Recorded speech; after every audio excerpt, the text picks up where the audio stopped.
Hello and welcome to today's More Reports on Tuesday the 2nd of August with me, Richard Perry, market analyst at Handset Markets. We've got a bit of a sort of negative day, certainly for the dollar and also equity markets at the moment in process. I mean, the dollar's basically been under pressure ever since that FOMC meeting. Again, the FOMC meeting seems to have sort of changed the course of the direction on the dollar. FOMC meeting came on the 27th. Subsequently, the market fell sharply since then, and the data since then also with the growth numbers on Friday and also the ISM manufacturing data disappointment yesterday, just all paints a pretty sort of picture that would suggest that the US is going to struggle to hike rates, possibly even this year now, and the market is sort of taking that into account. Ultimately, I think the market tends to sort of go a little bit too far in perhaps its knee-jerk moves, but perhaps at the moment the momentum in this move is still going, and today again we've seen some further weakness in the dollar. Back towards this pivot on the dollar trade weighted. This pivot, actually no, it's too far. This pivot throughout this year at 95.25 seems to be a play, so that would be a key level if it gets broken. But you look at the sort of treasury yields falling away, although it's mildly higher today on the 2-year and the 10-year, so perhaps that could suggest that the dollar is due a bit of support, perhaps with the initial moves pretty much across all the forex majors. The initial moves have been dollar negative.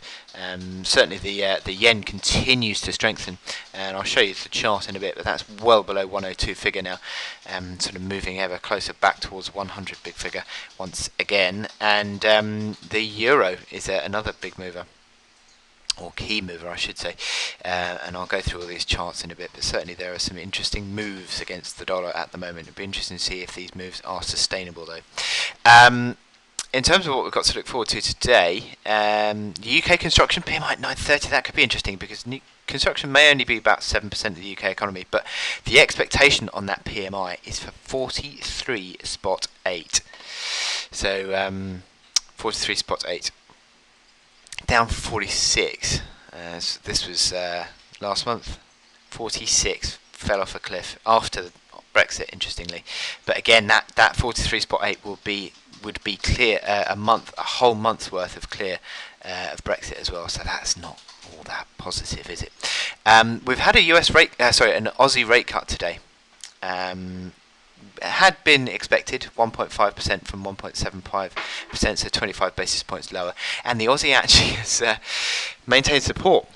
Initially a little bit of weakness, but has rebounded and is actually trading higher against the dollar, so it just shows you how weak the dollar is today, that even on a rate cut the Aussie is still stronger against the US dollar. In terms of other data today, they've got the US personal consumption at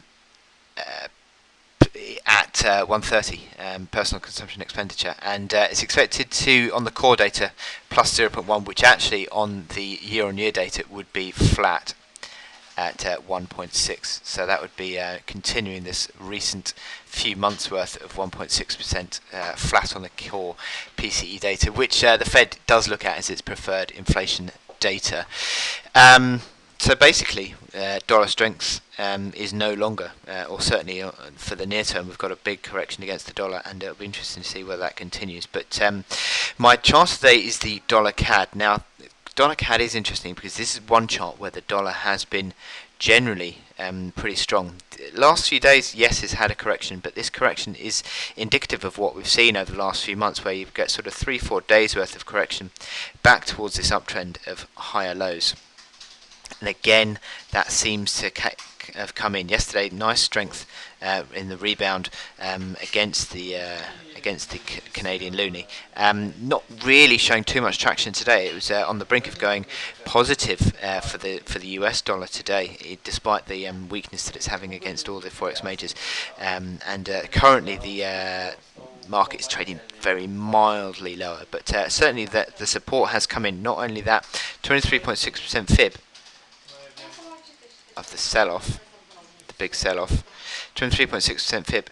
It's sort of been a bit of a pivot level in recent few months. Not entirely accurate, but certainly is a level that the market would be looking at. And again, finding support above that, 29.98, 29.85 being the pivot of the fib level. So it could well be that this is another little corrective move that gets bought into, because the dollar, generally speaking, is on a strengthening path, and against pretty much all the forex majors as well, apart from the yen, of course. But this little minor correction we've had is still holding up and trading above all the moving averages, which is now turning stronger. Moving averages and also momentum indicators. 50 on the RSI, a nice level to find support. MACD line is positive. Stochastics also in positive configuration. So this would suggest that little corrections are a chance to buy on this dollar CAD. Here we see the momentum on the last few days, which had been corrective, finding resistance below 60 on the RSI, but then pushed above that towards 70. MACD line is going positive, so we've got this little bit of a turnover in early doors today. But I think you'd be looking out for little corrections to be a chance to buy now. You've got a sort of support band, 31 figure, not too bad today. That was also the low that we saw a few days ago.